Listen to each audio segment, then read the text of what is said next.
வணக்கம் நண்பர்களே. தெய்வத்தான் ஆகாதெனினும் முயற்சிதன் மெய்வருத்த கூலி தரும். இது வள்ளுவர் வாக்கு. ஆனா பல பேர் மெய்வருத்த கூலி அப்படின்னா உடம்பை வருத்திக்கிட்டு மாடு மாதிரி உழைக்கிறதுன்னு தப்பா புரிஞ்சுக்கிட்டாங்க. உண்மையை சொல்லட்டுமா? வெறும் கடின உழைப்பு, ஹார்ட் ஒர்க் மட்டும் ஒரு மனுஷனை பணக்காரன் ஆக்கிடும்னா இந்த உலகத்துல மூட்டை தூக்குறவங்களும் ரோடு போடுறவங்களும் தான் இன்னைக்கு கோடீஸ்வரர்களா இருந்திருக்கணும். ஆனா நிலைமை அப்படி இல்லையே. பணக்காரன் ஆகிறதுக்கு உழைப்பை விட உபாயம், அதாவது புத்திசாலித்தனம் ரொம்ப முக்கியம். இன்னைக்கு உங்க வாழ்க்கையை தலைகீழா மாற்ற போற அந்த 5 ரகசியங்களை டக்குன்னு பார்ப்போம். 1. நேரத்தை விற்காதே, அமைப்பை உருவாக்கு. System versus survival. நம்ம ஊர்ல ஒரு பழமொழி உண்டு, கைவருந்த களம் செய்யும் கம்மியன். ஆனா இன்னைக்கு நீங்க உங்க கையை மட்டும் நம்பி இருந்தா வேலை செஞ்சா மட்டும்தான் காசு. நீங்க தூங்கும் போதும் உங்களுக்காக பணம் வேலை செய்யணும். அதுதான் புத்திசாலித்தனம். ரகசியம்: ஒரு வேலையை நீங்களே செய்யறதை விட அந்த வேலையை செய்ய ஒரு சிஸ்டத்தை உருவாக்குங்க. ஒரு இயந்திரமோ அல்லது ஒரு மென்பொருளோ உங்க வேலையை எளிதாக்கணும். 2. கருவிகளை பயன்படுத்து. Leverage your tools. புத்தர் ஒருமுறை சொன்னார், ஒரு பெரிய பாறையை நகர்த்த விரலால் தள்ளாதே, ஒரு நெம்புகோலை பயன்படுத்து. ரகசியம்: பழைய காலத்திலே உழைப்புதான் முதலீடு.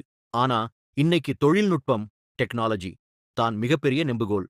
10 பேர் செய்ய வேண்டிய வேலையை ஒரு ஏஐ மூலமாவோ அல்லது ஒரு சின்ன சாப்ட்வேர் மூலமாவோ செஞ்சு முடிங்க. மிச்சமாகிற நேரத்துல அடுத்த வருமானத்துக்கு வழி தேடுங்க. 3. மூணாவது ரகசியம், இதுதான் நீங்க பண்ற மிகப்பெரிய தப்பு. நம்ம ஆளுங்க எப்போ பார்த்தாலும் எப்படி சேமிக்கிறது, சேவிங் அப்படின்னே யோசிப்பாங்க. ஆனா பணக்காரன் எப்படி பெருக்கிறது, இன்வெஸ்டிங் அப்படின்னு யோசிப்பான். ரகசியம்: கஞ்சத்தனமா இருந்து பணத்தை சேமிக்காதீங்க. உங்க அறிவை வளர்த்துக்க பணத்தை செலவு பண்ணுங்க. Skill upgrading. நீங்க கத்துக்கிற ஒரு புது வித்தை உங்க 10 வருஷ உழைப்பை ஒரே வருஷத்துல கொடுத்துரும். 4வது கடன் வாங்கு, ஆனா அது உங்கள வாழ வைக்கணும். வள்ளுவர் கடன் பத்தி ரொம்ப எச்சரிக்கையா இருக்க சொல்லியிருக்கார். ஆனா பணக்காரர்கள் கடனை ஒரு ஆயுதமா பயன்படுத்துறாங்க. ரகசியம்: ஆடம்பரத்துக்காக வாங்குற கடன் உங்களை அழிக்கும், பேட் டெப்ட். ஆனா ஒரு தொழிலை பெருக்கவோ அல்லது வருமானம் வர்ற ஒரு சொத்தை வாங்கவோ வாங்குற கடன் உங்களை உயர்த்தும், குட் டெப்ட். கடனை சுமையா பார்க்காம அதை ஒரு ஏணியா மாத்துங்க. 5. வாய்ப்புக்காக காத்திருக்காதே, வாய்ப்பை உருவாக்கு. அதிர்ஷ்டம் வரும்போது பார்த்துக்கலாம் நீ இருக்கிறவன் ஏழை, அதிர்ஷ்டத்தை இழுத்துட்டு வர்றவன் பணக்காரன். ரகசியம்: பல வழிகளில் வருமானம் வர்ற மாதிரி உங்க அறிவை பயன்படுத்துங்க. Multiple streams of income. ஒரு மரம் மட்டும் இருந்தா தோட்டமாகாது. பலவிதமான விதைகள் போடுங்க. போனஸ் டிப் முக்கியமானது. பொருள் இல்லாரை எல்லாரும் எள்ளுவர். இது உண்மைதான்.